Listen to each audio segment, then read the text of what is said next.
rin mag-isa. Yes. Tama? Sa negosyo, dito sa business, marami kasi to. Marami klase ang negosyo. Meron dito franchising. Yes. Isang paraan ng pag-business. Sa franchising, kailangan mo malaking puhunan, malaking pera. Franchise Jollibee. Franchise ng gasoline station. Diba? Franchise ng mga convenience store. Kailangan ng malaking pera, malaking puhunan. Tama? Milyon. Para magkaroon tayo nito. May system na rin to. Sa franchising, pero malaking puhunan. Tama?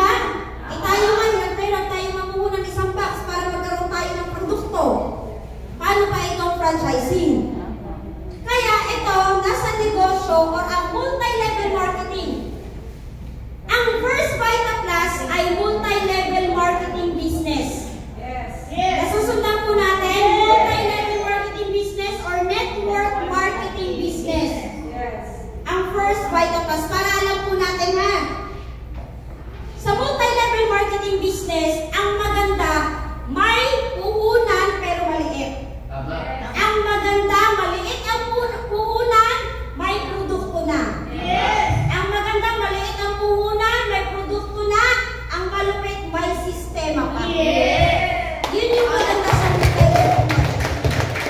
Wala na nang iisipin, wala na tayong iisipin, susundan na lang natin. Kaya nga lagi natin naririnig, ano lagi sinasabi ng mga apply natin?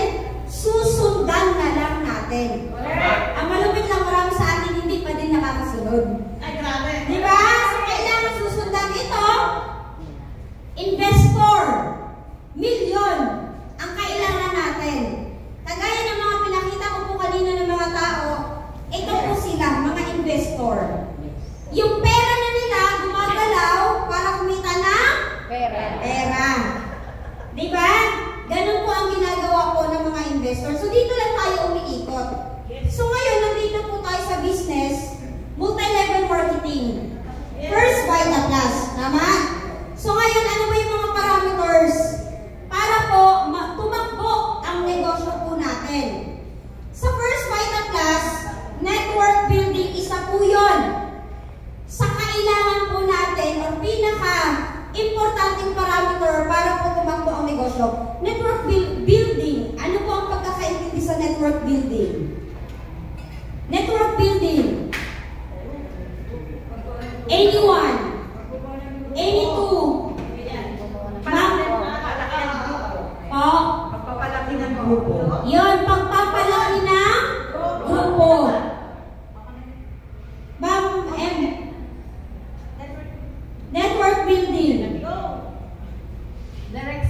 Direct sales. Hindi, sa network building pa lang tayo. Sa network building is pagpapalaki ng grupo. Okay? Ang ibig sabihin ng network, grupo. Organization. Network building, ibig sabihin, magbibuild, bubuo ng network. Tama, kaya po yung mga mayayaman sila kasi bakit? Malaki ang grupo nila. Meron silang grupo, may mga tao, kaya po lumaki ang kita. Kaya dito sa negosyo po natin, network building, isa pa, direct sales. So, ibig sabihin, direct selling. Direct selling, benta, direktang pagbebenta. Diba? Ang direct sales, hindi lang ibig sabihin produkto. Isa sa mga ibinibenta natin, serbisyo.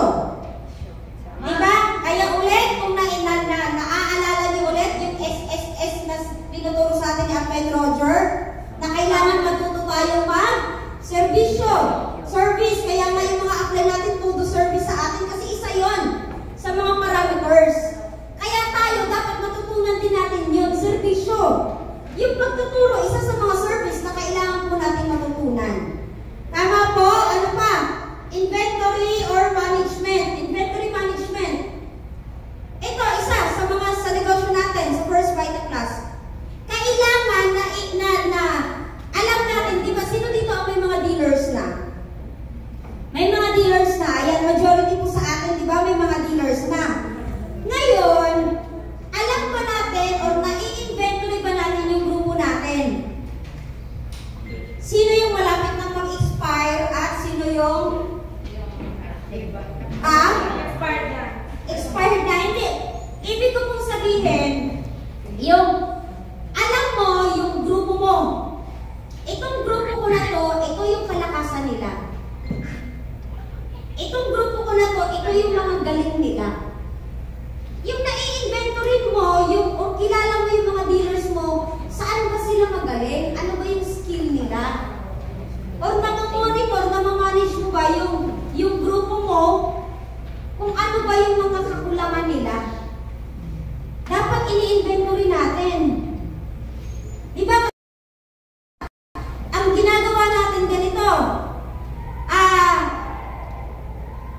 paakyatin ng puno, eh hindi nga siya marunong umakyat, lumalagoy nga siya. Diba? Isa yun sa kailangan maintindihan natin sa mga dealers natin. Matutunan natin inventory. Parang yung sa mga anak natin. Dapat sa mga, di ba yung mga anak niyo po, alam niyo kung sino ang magaling maglinis, magluto, di ba? Alam natin, same lang din sa negosyo natin. At isa po, ito yung flash out capacity. Flash out, sino po ang hindi pa naiintindihan ng flash out? Flash out, hindi pa naiintindihan. Magpaniwan po tayo mamaya. Flash out capacity, kung ano ang kahalagahan nito. Ito ang isa sa kaya po nananatiling matatag ang kumpanya natin. Dahil po dito, kaya hanggang ngayon matibay matatag ang kumpanya po natin. Kaya dapat po natin. Then, leadership duplicability. Sa negosyo natin, lahat po ng mga naging matagumpay sa First Vita Class, meron po neto. Hindi pwedeng habang buhay tayong tagasunod. Hindi tayo makakabuild ng network kung hindi tayo maglilid. At kailangan matutunan natin yun. At kailangan ma-duplicate natin yun. Tama? Hindi pwede, di ba? Parang ganito lang. Sa pamilya ulit. Di ba? Pag malaki na ang mga anak, wala ang nanay, sino ang naglilid ng pamilya pag wala ang magulang? Di ba meron ka talagang isang anak? Kaya nga nagagalit yung mga kapatid doon, ikala mo naman siya yung nanay. Kasi bakit na-duplicate ka bilang naglilid sa family bilang nanay? Di ba? Kaya di ba yung mga anak, ikaw ay dahil wala kami at ikaw panganay, ikaw ang mamumuno, ikaw ang maglilid, mamumuna sa mga kapatid mo. Same sa negosyo. Kailangan natin ma-duplicate ang paglilid. Huwag tayong pumayag kasi hanggat hindi po natin tinatayuan, hanggat hindi natin pinamumunuan ang grupo natin, hindi talaga tayo lalaki. Kaya kailangan natin matutunan po ang paglilid po ng grupo natin. Okay? At ito po yun, hierarchy. Maslow hierarchy of needs. Ibig sabihin, ito yung total potential or pangangailangan natin bawat isa. Lahat ito. Kailangan ng tubig? Kailangan, tama, di ba? Uy! Kailangan natin pagkain, tubig, tulog, lahat. Kailangan natin. Pero para maabot po natin ang full potential, ito yung lahat.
Newborn. Okay.